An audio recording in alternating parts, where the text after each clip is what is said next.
निकालिए। एक वचन निकालो फटाफट अपनी बाइबल से। लूका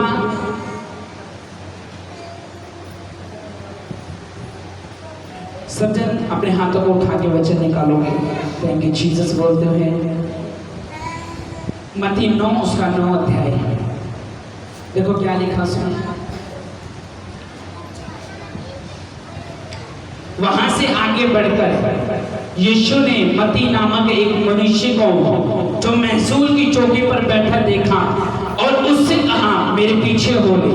वह उठकर उसके पीछे हो ली और जब वह घर में भोजन करने के लिए बैठा, मत्ती की किताब 9 उसका 9 अध्याय। वहां से आगे बढ़कर यीशु ने मत्ती नामक एक मनुष्य को महसूल की चौकी पर बैठे देखा और उससे कहा मेरे पीछे हो ले। वह उठकर उसके पीछे हो लिया और जब वह घर में भोजन करने के लिए बैठा तो बहुतेरे महसूल लेने वाले और पापी आकर यीशु और उसके चेलों के साथ खाने बैठे। ये देखकर फरीसियों ने उसके चेलों से कहा तुम्हारा गुरु महसूल लेने वाले और पापियों के साथ क्यों खाता है? और उसने ये सुनकर उससे कहा वैध भले चंगों के लिए नहीं परंतु बीमारों के लिए आवश्यक है। सो तुम जाकर इस बात का इसका अर्थ सीख लो कि मैं बलिदान नहीं परंतु दया चाहता हूँ, क्योंकि मैं धर्मियों को नहीं परंतु पापियों को बचाने के लिए आया हूँ। इसको बचाने के लिए आए तो अपना पड़ोसी को पापियों को। हालेलुया। बाइबल कहती है जब यीशु मसीह फरीसी और शास्त्रियों के बीच में गया तो लिखा यीशु मसीह बैठ गया और जब यीशु मसीह बैठ गया तो शास्त्री और फरीसी को जब उन्होंने ये देखा जो टैक्स कलेक्टर है यानी जो ब्याज लेने वाले लोग हैं जो ज्यादा ब्याज लेते हैं और पापी हैं और गलती करते हैं यहोवा परमेश्वर के विरोध में, यीशु मसीह टेबल पर बैठकर उनके साथ बातें कर रहे हैं, खाना खा रहे हैं। उन्होंने कहा क्या तुम्हें पता नहीं तुम्हारा स्वामी तुम्हारा गुरु जो उसके साथ बैठे वो पापी लोग हैं, वो धोखा देने वाले लोग हैं, वो गलती करने वाले लोग हैं। क्या तुम्हारा स्वामी नहीं जानता? क्या तुम्हारा गुरु नहीं जानता? अगर ये परमेश्वर का पुत्र होता तो इसको ये मालूम पड़ जाता जो इसके साथ बैठे हैं वो पापी और दुष्ट लोग हैं। क्या इसको पता नहीं? यीशु मसीह ने उनके मन की बातों को जानकर कहा, उसने ये सुनकर उससे कहा वैध भले चंगों के लिए नहीं परंतु बीमारों के लिए आवश्यक है। सो तुम जाकर इस बात का अर्थ सीख लो, मैं बलिदान नहीं परंतु दया चाहता हूं और मैं तो आया हूं धर्मियों के लिए नहीं पापियों के लिए। किसने कहा? क्योंकि जिस नजर से दुनिया तुम्हें देखती है परमेश्वर तुम्हें कभी नहीं देखता। जिस स्वभाव से जिस तरीके से लोग तुम्हें देखते हैं, तुम्हारा बॉस तुम्हें देखता है, पास्टर तुम्हें देखता है, विश्वासी तुम्हें देखते हैं, परमेश्वर कभी तुम्हें नहीं देखता। कितनी खुशी होती है ये जानकर कि दुनिया तुम्हारे खिलाफ है, पास्टर तुम्हारे खिलाफ है, पास्टर तुम्हारे खिलाफ है, विश्वासी तुम्हारे खिलाफ है, तुम्हारे टीम मेंबर तुम्हारे खिलाफ है, तुम्हारे पड़ोसी तुम्हारे खिलाफ है। जब तुम्हें यह मालूम होता है कि जीसस मेरे साथ है, आपको कोई फर्क नहीं पड़ता। हाँ या ना? जो को ये मालूम पड़ेगा मेरे भाई ने मेरे साथ धोखा किया है, मेरी माँ ने मेरे साथ खेल किया है, मेरे जो लोग मेरा फायदा उठा रहे हैं, मेरे शरीरपन का, लोग मेरी नौकरी का फायदा उठा रहे हैं, लोग फायदा उठा रहे हैं मेरे अच्छेपन का, समझपन का मेरा फायदा उठा रहे हैं। लेकिन जब आपको ये मालूम पड़ता है सो मेरे विरोध में है और जीसस अकेला मेरे साथ बैठा है, आपका दिल खुश हो जाता है, शुक्र करने का दिल करता है। वो देखो वो टैक्स कलेक्टर के साथ खाना खा रहा है, वो बैठा है उनके साथ बातें कर रहा है। यीशु मसीह पापी के साथ बैठकर कभी पापी नहीं होते थे। आज लोग सुधर के शास्त्री फरीसी तो उन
यीशु मसीह ने कहा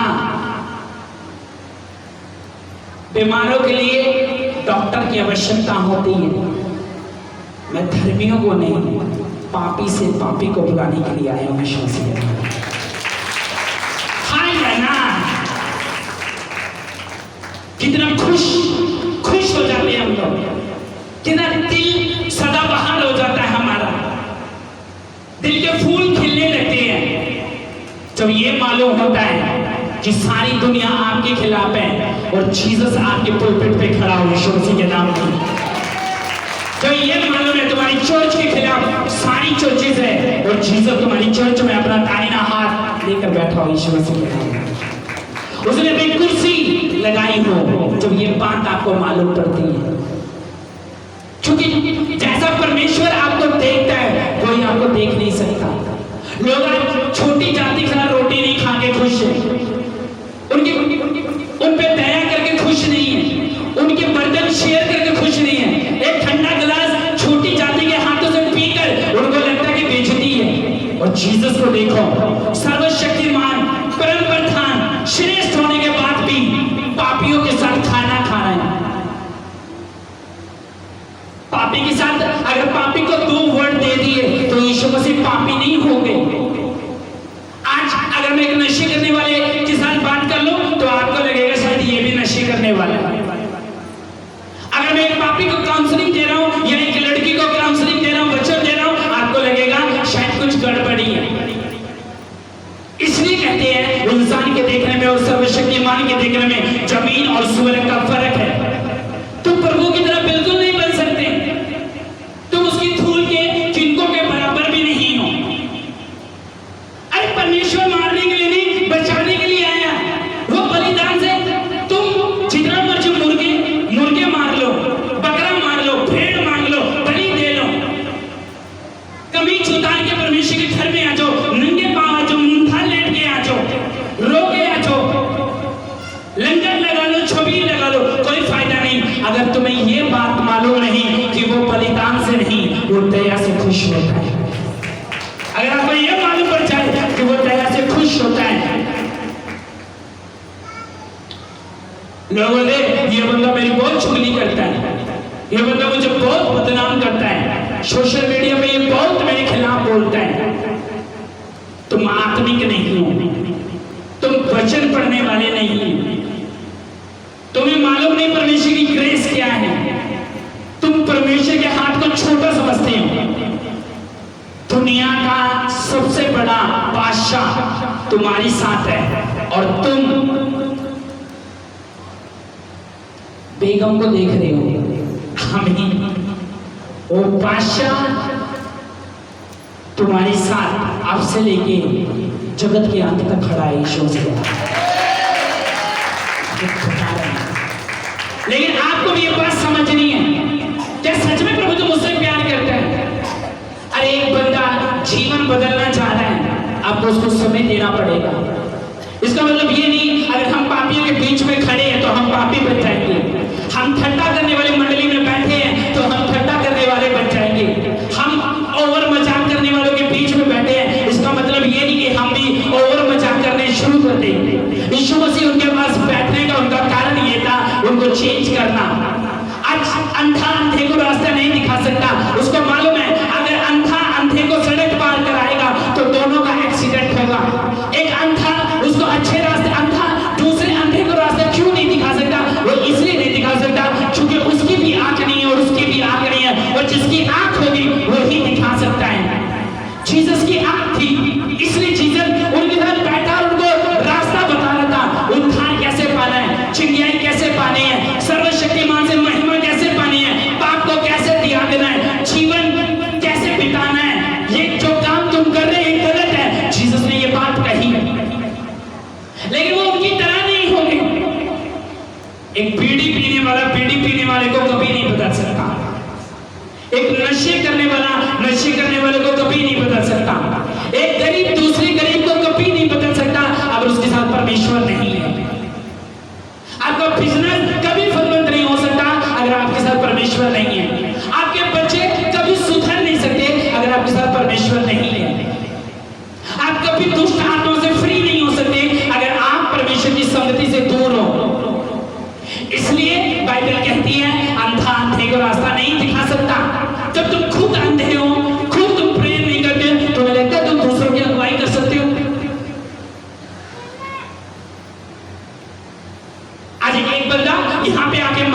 करेगा और ज्यादा फोन करके इस्तेमाल करके अपने मसले को खत्म कर देगा।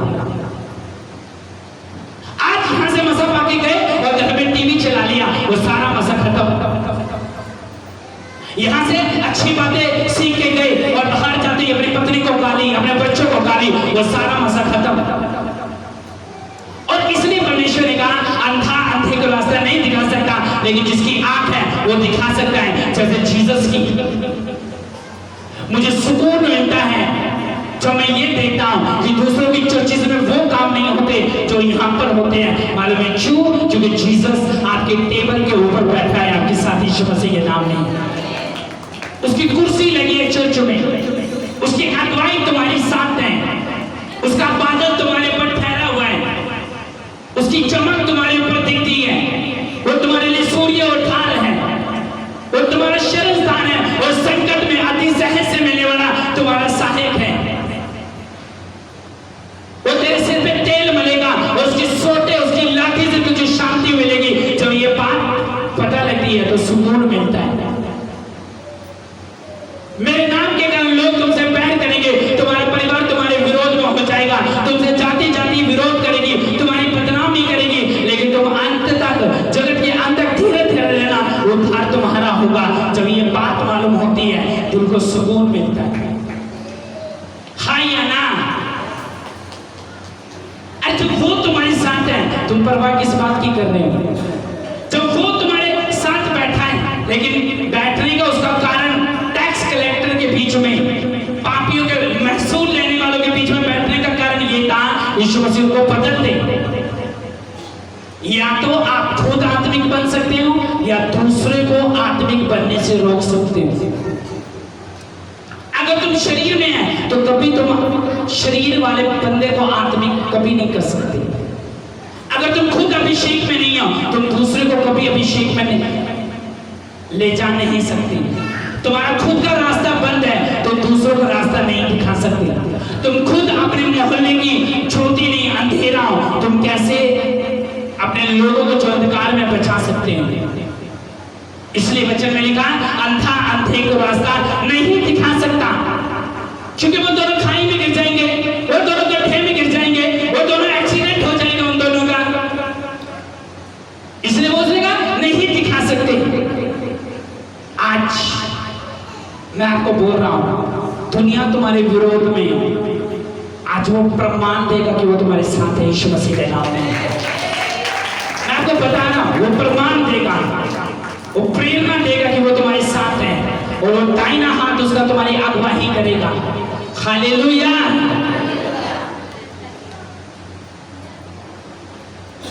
इसलिए मैंने आपको कहा उसकी खोज करो, उसकी स्तुति करो, उसके घर में लेट मत आओ, जल्दी आओ।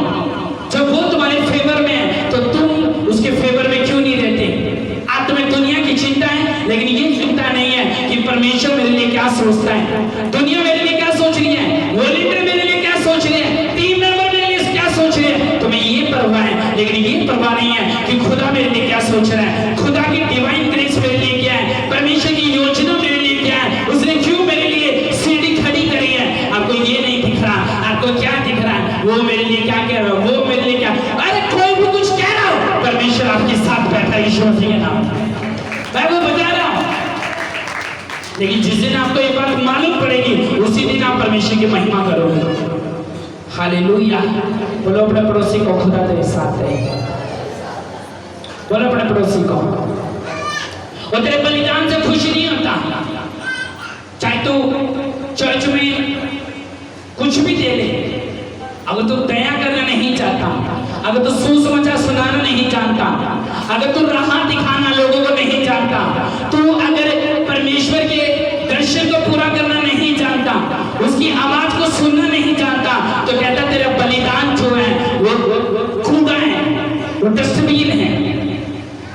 अगर तुझे दया करना नहीं आती तो इसलिए परमेश्वर ने कहा तू जितना मर्जी 10,000 आंसू बहा ले, चाहे तू अपना हाथ टांग से निकाल के काट ले तो कोई फायदा नहीं।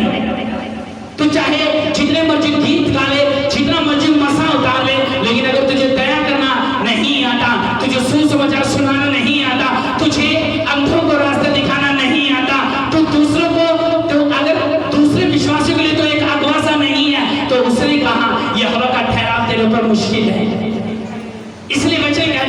अपनी मुश्किलों को ना देखकर परमेश्वर के राज्य को देखो। मैं आपको बता रहा हूं, शैतान की राख कर देगा परमेश्वर तुम्हारे जीवन से, यीशु मसीह के नाम में उसकी राख कर देगा वो तुम्हारी लाइफ से। हालेलुया। जब यीशु मसीह बात कर रहे थे, शास्त्री फरीसी फुसर फुसर कर रहे थे, काना फूसी कर रहे थे। कहता देखो परमेश्वर को उनके साथ खा रहा है, पापी है। ले, अगर ये परमेश्वर, अगर ये अच्छा बंदा होता तो अच्छे बंदों के साथ बैठता। ले, ये आत्मिक हो गया, पापियों के बीच में बैठा है। ले, ये आत्मिक बहन हो गई, पापी लड़की के साथ बात कर रही है, इसको तो आत्मिक होना चाहिए था। ये कैसे सिगरेट पीने वालों के बीच में बैठ सकता है? ये कैसे कान में मुंगरी पाने वाले टैटू वालों के बीच में बैठ सकता है? ये अच्छा बंदा होने के बाद कैसे ठट्टा कर सकता है? यीशु मसीह ने कहा तुम्हें लोगों को आग से झपट कर निकालना है, अंधेरे से। लेकिन तुम्हारी खुद की मन की चोटी खत्म हो चुकी है, मलिनता खत्म हो चुकी है, तुम्हारे खुद का उजियाला अंदर से खत्म हो चुका है। और परमेश्वर का तुम जगत की ज्योति हो, तुम अपने नगर की ज्योति हो, लेकिन मैं तुम्हें देख रहा हूं, तुम्हारी टेस्ट वाली खत्म हो चुकी। तुम्हें देख के लोग बच नहीं रहे, ठोकर खा ले। एक बंदा ऐसे सिगरेट पिएगा, आपको लगता है कि सिगरेट पीने वाला चर्च में आ जाएगा? आपकी टेस्ट मनी खराब है। अपनी टेस्ट मनी को दिखाओ कि मेरी टेस्ट मनी अच्छी है। मैं आपको बता रहा हूं, अगर जीसस आपके साथ बैठा है, वो आपके साथ खा रहे हैं, वो आप जब पी रहे हैं, आपका चलना बैठना यीशु मसीह की तरह है। मैं आपको बता रहा हूं, आपकी टेस्ट नहीं, आपकी टेस्ट मनी में बदल देगा परमेश्वर यीशु मसीह के नाम में। मैं वो बता रहा हूं। लेकिन लोगों को चिंता रहती है, चिंता। और परमेश्वर ने चिंता के लिए देखो क्या कहा। मत्ती की किताब उसका 6 अध्याय उसकी 25 में लिखा है, अपने पड़ोसी को बोलो परमेश्वर दया से खुश होता है, बलिदान से नहीं। किससे खुश होता है? और जब वो दया से खुश होता है तो बलिदान की जरूरत नहीं। शास्त्री फरीसी को ये लगा था हमारी पोशाक अच्छी है, हम परमेश्वर के अच्छे याजक हैं, अच्छे महायाजक हैं, हम शुरू से मसीह हैं, हम शुरू से क्रिश्चियन हैं, हमें पता है कि भेदभाव क्या होता है, हमें पता है ये हमारे से खुश नहीं है, ये पापी है, दुष्ट है, ब्याज पर पैसा ज्यादा देते हैं, लोगों को खून पीते हैं, कहता है इनके लिए परमेश्वर नहीं, इनके लिए नरक है। लेकिन यीशु मसीह ने आके बताया इनके लिए नरक नहीं, इनके लिए स्वर्ग है यीशु मसीह के नाम में। लेकिन बाइबल में लिखा है इनको मारा नहीं, इनको बचाया जा सकता है। वो कैसे? कैसे? यीशु मसीह ने वहां पे अच्छे खेले उनके साथ जब बैठा था। यीशु मसीह जब उनके साथ बैठा तो दुनिया की बातें कर रहा था, ठट्टा कर रहा था, मजाक कर रहा था, डबल मीनिंग में बातें कर रहा था। या वो यीशु मसीह ये कह रहा था किसने कितनी लड़की छेड़ी? क्या बात कर रहा था? क्या प्रभु बता रहा था कि यार यहाँ पे सट्टा कहाँ खेला जाता है, यहाँ पे नशा कहाँ बेचा जाता है, क्लेश कैसे किया जाता है, चलो यार गुंडागर्दी कर दे। यीशु मसीह ऐसी बातें कर रहे थे उनके साथ। आज जब हम अन्य जाति के बीच में जाते हैं ना, अन्य जाति जैसे हो जाती है, कोई फर्क नहीं होता उनमें और हमारे में। ऐसा रहता है दोनों की कैटेगरी सेम है, दोनों की कैटेगरी। चर्च में भी लोग ढूंढ लेते हैं, मेरी सहेली इसके गुण मेरे साथ ज्यादा अच्छे मिलते हैं, आया तू मेरी सहेली, मैं तेरी सहेली। ये बंदा के साथ मेरे नेचर ज्यादा मिलते हैं, चल मेरी रात भी तेरे साथ, मेरी सुबह भी तेरे साथ, क्योंकि मेरे विचार तेरे साथ ज्यादा मिलते हैं। ले इसके साथ नहीं मिले, सारा दिन गैर भाषा, सारा दिन भविष्यवाणियां करता रहता, सारा दिन प्रभु, इसके साथ नहीं। ये ज्यादा स्टीक बंदा है। ये अगर मैं थोड़ा मजाक भी करूंगा, थोड़ा लड़की की ओर भी देखूंगा, उसी समय डांट देगा। इसके साथ नहीं। मेरे जैसा गुण कौन है? कौन है? कौन है? अच्छा ये लड़का अच्छा है, ये मेरे ठट्टे मजाक को ज्यादा माइंड में नहीं लेता, ये बंदा सही है। और मैं आपको बता रहा हूं फिर इनकी लाइफ जो है वो छोटी हो जाती है, क्योंकि लोग अपनी कैटेगरी जैसे लोग ढूंढते हैं। मेरी कैटेगरी का कहाँ है? कहाँ है? वो मिलता नहीं। यीशु मसीह गया तो यीशु मसीह कहने वाला डबल पैसा कैसे किया जाएगा? बताओ कैसे डबल पैसे करेंगे? सट्टा कैसे खेला जाएगा? अरे प्रभु गया टेबल में बात करी, उनको बोला मैं तुम्हारे पाप माफ कर दूंगा, बस तुम्हें सुधरना है, तुम्हारी सोच तुम्हें अपनी बदलनी है, तुम्हें अपना दिल बदलना है, मन बदलना है, अपना चलना बदलना है, अपने रास्तों को बदलना है। वो धंधा जो तुम कर रहे हो, वो बिजनेस जो पाप की नगरी है, पाप का डग है, उसको खत्म कर दो। उन्होंने फैसला करा अगर जीसस तुम मेरी लाइफ में आएगा तो मेरे 1000 पाप तुम माफ करेगा। वो जो 1000 पाप माफ होंगे तो मैं आपको बता रहा हूं, कीचड़ में यीशु मसीह फूल को उगाने की ताकत रखता है। यीशु मसीह के नाम कीचड़ में वो फूल को उगाने की ताकत रखता है। कमल का फूल कभी भी देखना अच्छी जगहों में नहीं, कहां पे उगता है? कहां पे? ये कीचड़ है और इसका जीवन हमने देखा है, पापी था, कीचड़ जीवन था, कूड़ा जीवन था, बेकार जीवन था, गलत मंडलियां इसका हिस्सा थी, ठट्टा करता था, चोरियां करता था, स्नैचिंग करता था, लोगों के पैसे छीनता था, नशे करता था, गलियों में पड़ा रहता था। जीसस आते, बात करते, वो ही बंदा कीचड़ एक कमल का फूल बन जाता है। आप फूल बनोगे अपने मोहल्लों में यीशु मसीह के नाम में। आपको लोग कीचड़ कहते थे, मैं भविष्यवाणी देता हूं, जहां आप उगे नहीं, आप वहां पे उगोगे यीशु मसीह के नाम में, वहां पे उगोगे। आमीन। अगर आपका ऊंचा है, ये ब्लेसिंग आपकी है। हालेलुया। तो बाइबल क्या कहती है? परमेश्वर आपको फेवर कर रहा है तो मत देखो अपने चाचा को, मत देखो अपने फूफा को, जो परमेश्वर आपके साथ है। अरे वो चाहता है उसकी मर्जी तुम्हारे जीवन में पूरी हो, वो चाहता है कि मैं तुम्हारी लाइफ में कुछ कर सकूं, वो चाहता है कि तुम सिद्ध हो जाओ, वो चाहता है कि तुम मेरे फैन हो जाओ, मैं तुम्हारा बॉस हूं, मैं तुम्हारे साथ चलूं, तुम्हारी सुबह मुझसे शुरू हो, शाम मुझसे खत्म हो। वो चाहता है कि मैं तुम्हारे हाथों में, तुम्हारे फाइनेंस में, बिजनेस में, चीजों में ब्लेसिंग दो। लेकिन हम चाहते हैं कि जीसस हमसे दूर रहे और सब चीजें हमारे करीब रहे, तो ऐसा नहीं हो सकता। चिंता और लेडीज को ज्यादा होती है। मत्ती 6 उसकी 25 में क्या लिखा है? इसलिए मैं तुमसे कहता हूं, अपने प्राण की चिंता ना करना कि हम क्या खाएंगे और क्या पिएंगे, ना अपने शरीर के लिए क्या पहनेंगे। क्या प्राण भोजन से और अपना शरीर वस्त्र से बढ़कर नहीं? सब बोलो आमीन, सब बोलो आमीन। उसने कहा तेरा प्राण जरूरी है, ये कपड़ा जरूरी है। बोलो प्राण। प्राण होगा जब तो कपड़ा अच्छा लगेगा।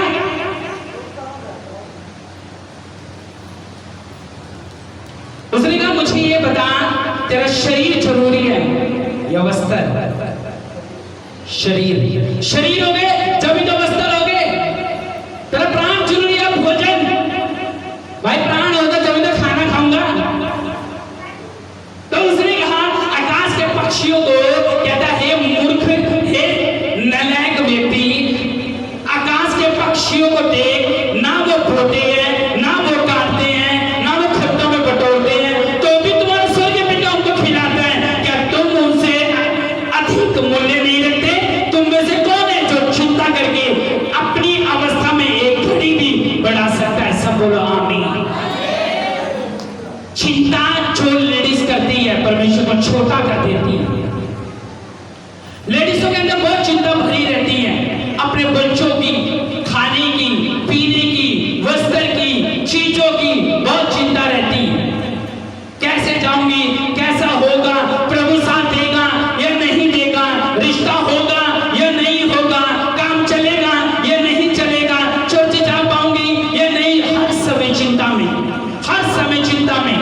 और चिंता के कारण आप नोटिस करना, जो बीज है वो भी अधूरा आ रहा है, आधा आ रहा है, पूरा भी नहीं। चिंता रहती है। एक व्यक्ति को मैं खड़ा करूं, आज खड़ा हो जाऊंगा। अब देखो तेरे हाथ ठीक है, तेरी आँख ठीक है, दांत ठीक है, सिर ठीक है, पेट ठीक है, किडनी ठीक है, लीवर ठीक है, दिल ठीक है, मन ठीक है, सब कुछ ठीक है, सब ठीक है, तो चिंता रहती है। बैठ जा, बस चिंता रहती है। सब ठीक है, हाँ मेरे बच्चे भी ठीक है, हाँ मेरी लड़की भी ठीक है, हाँ मेरा फाइनेंस भी ठीक है, दुकान भी सही चल रही है, लेकिन चिंता रहती है। और चिंता करना परमेश्वर की बेइज्जती करना है। क्या है? क्या करना है? अगर एक बंदा नशा कर ले दारू का, उसको शेर के सामने खड़ा कर देना, वो आपको बच के निकल के दिखाएगा। आपको मालूम है? मैंने देखा है, एक लेडीज को खड़ा कर ले, वो बच नहीं सकती है, लेकिन एक बंदे को जो बेवड़ा है उसको खड़ा कर दो, नशा कर बच के दिखाएगा। हालेलुया। नशा एक अभिषेक है। जब एक व्यक्ति के अंदर नशा आ जाता है तो वो भूल जाता है मेरा प्राण और मेरा शरीर, मेरे बच्चे, मेरा पिछला, मेरा अगला, वो सब भूल जाता है जब वो नशा करता है। वो अभिषेक इतनी दिलेरी दे सकता है नशे करने के बाद। वो शैतान जिसके डीजों पे आप नाचते हो और पसीना आपके माथे से बहता है, वो आपको इतना अभिषेक दे सकता है और इतनी दिलेरी दे सकता है कि आप बैग लगा लगा के सबके सामने कैमरे में डीजे पे नाच के आप अपना मुंह, अपना चेहरा दिखाने सोशल मीडिया पे, वो इतना अभिषेक आपको दे सकता है। तो सोचो उसके अंदर इतनी पावर है शैतान के अभिषेक के अंदर कि आपकी वॉइस को सुनकर जो संसार के गीत आप गाते हैं, जो रील आप बनाते हैं, जो आप अपने शॉर्ट आप यूट्यूब और व्हाट्सएप पे पाते हैं, वो लोगों को इतना अट्रैक्ट कर सकता है कि इतने सब्सक्राइबर आप एक ही सॉन्ग में ले जा सकते हो, माइक में गीत गाकर आप दुनिया को इकट्ठा कर सकते हो। इतनी दिलेरी सिंगर के अंदर है। तो सोचो कि इस किस्म का अभिषेक शैतान को परमेश्वर ने दिया। अगर उसके अभिषेक में इतनी ताकत है तो जो अभिषेक आज यहाँ में लेके जाएगा उसके अभिषेक में कितनी ताकत होगी। सोच के देखो, आप तुम्हारे रोंगटे खड़े हो जाओगे। एक सिंगर गीत गा रहा है, करोड़ों खत्म खड़े हो रहे हैं, और एक पास्टर, बस प्रॉब्लम ये है उसकी जो वॉइस है वो लोग सुन रहे हैं, लेकिन जो तुम्हारी वॉइस है वो यहाँ तक नहीं, वो स्वर्ग में जा रही है, खुदा सुन रहा है और उसको देख रहा है। अगर वो देख रहा है, सुन रहा है, तो आप देखोगे, क्या देखोगे? बड़े बड़े लोग जिनके नाम थे मर गए। एक बेवड़ा जिसको डॉक्टर ने कहा था 2 दिन के बाद मर जाएगा, सेवा में आया, अपने आंखों के सामने लोगों को मरता हुआ देखा, लेकिन सेवा में आने के बाद वो 2 दिन उसके 70 साल में बदल गए। ये कौन था? ये उसका महा अभिषेक था। अगर उसका अभिषेक आएगा, मैं भविष्यवाणी देता हूँ, दुनिया का अभिषेक फेल है यीशु मसीह के नाम में। हेलो, तुम्हारे सिंगर, तुम्हारे एक्टर मुंह पे फाउंडेशन लगा के आते हैं कैमरों के सामने, जिनके तुम फैन हो, जाओ देखो, फाउंडेशन मेकअप लगा के आ रहे हैं और बोल रहे हैं वाह ये मासूम शर्मा जो हरियाणवी सिंगर है कितने अच्छा गीत गाता है। लेकिन जब परमेश्वर के बड़े बड़े खाने खड़े होते हैं ना, कोई मेकअप नहीं होता है, ऐसा लगता है स्वर्ग से स्वर्गदूत उतरा है, और कैमरे में भी लगता है। जब कैमरे में ऐसा लग रहा है तो जब सामने से देखेंगे वो कैसा होगा मालूम है? क्यों? तो कोई फाउंडेशन नहीं। उसका अभिषेक देखो कितनी दिलेरी से कार्य कर रहा है, लेकिन तुम्हें नहीं मालूम है परमेश्वर का अभिषेक कैसे काम करता है। अरे अभिषेक नहीं है, चिंता बढ़ेगी। एक व्हाइट बाल तुम अपना सफेद नहीं कर सकते चिंता करके, बीमारी जरूर लगवा लोगे। आप बोलोगे ये तो जवान है, इसके बाद कैसे सफेद हो गए? अब भाई तेरी जवानी तो बुढ़ापे में आ गई, तू कैसे जवान से बुढ़ापे में आ गई इतनी जल्दी? तेरे सफेद बाल कैसे आ गए? चिंता, कूलर की किस्त जानी, फ्रिज की किस्त जानी, इंस्टॉलमेंट जानी है, व्हीकल की खर्चा देना है, मजदूरी का किराया देना है, कैसे चर्च जाऊं? टाइम नहीं है। दिहाड़ी सोचती हूँ कुछ संडे को भी काम करके कुछ पैसा आ जाए, और चिंता इतनी, बेफालतू का बीपी दे रखा है। अरे बीपी तुम्हारे साथ बना नहीं था कि तुम्हें बीपी हो जाए, तुम्हें चिंता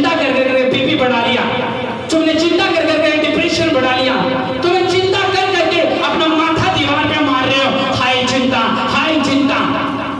तुम्हें ये लगता है चिंता से बड़ा कोई नहीं है, तो मैं तुम्हें बता रहा हूं चिंता से बड़ा प्रभु यीशु मसीह का नाम दिया गया है, जो सब नामों से ऊंचा है, और वो तुम्हारी चिंता को खत्म कर देगा यीशु मसीह के नाम में। हालेलुया। चिंता ना कर, चिंता ना कर, मैं आगे मत सोच। हालेलुया।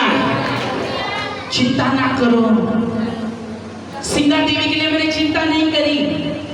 जो वहां पे क्रूसेड था तो लोग मजाक उड़ा रहे थे, लेकिन मैंने उनको पता क्या बोला, अगर जनरेटर और स्पीकर ना होता तो तेरी पूरी कॉलोनी यीशु मसीह के चिन्ह और चमत्कारों को देखती। मैं अपनी टीम की कभी गारंटी नहीं देता, मुझे मालूम है ये फेक है, ठट्टा करने वाला, मैं अपनी देता हूं। अगर मैं पुलपिट पे आ गया तो तुम्हारा पूरा शहर को जान दूंगा, इतनी इतनी दलेरी और इतनी सामर्थ है मेरे शब्दों के अंदर। और मैं आपको अगर ऐसा होता, शैतान को मिर्ची लगी होती, आग लगी होती, उसको मालूम था। आमीन। अपने पड़ोसी को बोलो चिंता ना कर, अपनी लिपस्टिक की, अपने मेकअप की, ब्यूटी पार्लर की, बोलो अपनी मशीन की जो बात स्ट्रेट करने वाली, चिंता ना कर, अपने कामों की चिंता ना कर, शादी की चिंता ना कर, हो जाएगा कपड़ों का इंतजाम, उधार मांग लेना पड़ोसी से। हालेलुया। उसने कहा उसने कहा चिंता ना कर, कहते तो आकाश के पक्षियों को देख, हाय वो कभी चिंता नहीं करते कल क्या खाने को मिलेगा, उनको पता है, इसलिए वचन में लिखा उसकी वाणियों से हिरनियों का गर्भपात हो जाता है। क्या हो जाता है? क्या हो जाता है? गर्भपात। कहता वो प्रेग्नेंट हो जाती है उसकी वाणियों से। उसकी वाणी आकाश के ऊपर गूंजती है। आकाश कौवे को कभी चिंता नहीं होती मांस मिलेगा या नहीं मिलेगा, चिड़िया को कभी चिंता नहीं होगी खाने के लिए कुछ मिलेगा या नहीं मिलेगा, रोटी मिलेगी या नहीं मिलेगी, अनाज मिलेगा या नहीं मिलेगा। कभी कोई चीज बाज होगा, किसी चीज को चिंता नहीं। शेर को जंगल में चिंता नहीं, उसको खाना मिलेगा नहीं मिलेगा, उसको मालूम है जिसने बनाया है वो इंतजाम नहीं करेगा, क्योंकि वो इंतजाम में खुदा है जो वो उनको खिला सकता है। तो तुम तो उससे जरूरत न बने हो, वो तुम्हें नहीं खिला सकता। बोलो जो वो उनकी परवाह कर सकता है, जो शेर ना किसी का भाई है, ना किसी का बाप है, ना किसी की माँ है, जब वो उस दुश्मन को खिला सकता है जो तुम्हारा कट्टर दुश्मन है, तो तुम तो उसके हाथों की रचना। क्या बाप अपने बच्चों को मार सकते हैं? वो नहीं मार सकता, वो तुम्हें भी खिलाने की ताकत रखता है। जगत के अंत तक उसने श्रापित नहीं कर दी भूमि को कि भूमि श्रापित हो जाए। अरे वो सांप जो अजगर है, जो डसता है, जो बहन को बहन नहीं, माँ को माँ नहीं, मामा को मामा नहीं समझना, वो उसको डस सकता है और जीसस उसको खाने को दे रहे हैं। तुम उसके हाथों की रचना, क्या वो तुम्हारे लिए नहीं करेगा? तुम्हारे लिए, उनके लिए मक्खन नहीं बनाया, तुम्हारे लिए प्रभु ने बनाया। उनके लिए एरोप्लेन नहीं बनाई, तुम्हारे लिए बनाई परमेश्वर ने। आकाश तुम्हारे लिए, फल तुम्हारे लिए, सब्जियां इतनी तरह की तुम्हारे लिए, रहने के लिए स्थान परमेश्वर ने तुम्हें दी है। बादल से बारिश वो करता है, भूमि फलवंत वो करता है, पानी पीने के लिए उसने प्रबंध कर दिया, पेड़ पौधों का प्रबंध कर दिया, फ्रूट का, सब चीजों का, दाल उसने, सब चीजें उसने तुम्हारे लिए प्रबंध करी। सरकार ने तुम्हारे साथ माड़ी करी तो प्रभु की गलती थोड़ा है। सरकार ने तुम्हारे साथ, गवर्नमेंट ने तुम्हारे साथ माड़ी करी, प्रभु की गलती है? परमेश्वर को चिंता क्या है? हमारे खाने के लिए दिया हुआ है। जा खेती जो कर रही है ना, भूमि अगर आलू ना दे, प्याज ना दे, टमाटर ना दे, लहसुन ना दे, मिर्च ना दे, क्या खाओगे? पैसे ठूस लोगे? खाने के लिए सेब उगाया, सीताफल उगाया, सब चीजें उगाई, अच्छे अच्छे फ्रूट, बेस्ट अमरूद, ग्रेप्स, संतरे, केले, अमरूद सब प्रभु ने दिए। कहता मेरे लोगों के लिए 1 रुपया टैक्स नहीं लिया, रहने के लिए जमीन दे दी, सूखी पूरी पृथ्वी दे दी, पीने के लिए पानी दे दिया, सब कुछ दे दिया। चिंता नहीं है प्रभु को चिंता। अरे चिंता ना करता तो गवर्नमेंट ने मारी करी तो उसको बोलो, प्रभु को नहीं बोलना। तारीफ करो खुदा जोर से, हालेलुया। अब अपने पड़ोसी को बोलो खींच के, चिंता ना कर, वो तेरे साथ है। मैं हिलाऊं उसका, चिंता ना कर, हालेलुया। मुझे चिंता किसी बात की नहीं रहती। शैतान को मुझसे करंट लगता रहता है, आपको मालूम है। अपने हाथ को उठाओ। सेक्टर 25 कांग्रेचुलेशन, हम आ रहे हैं 23-24 तारीख को यीशु मसीह के नाम में। सेक्टर 25 गांठवरी, जो मैं अपने मुंह से बोल देता हूँ वो करता हूँ। तुम्हारे वहीं पे झंडे गाड़ेंगे यीशु मसीह के नाम में।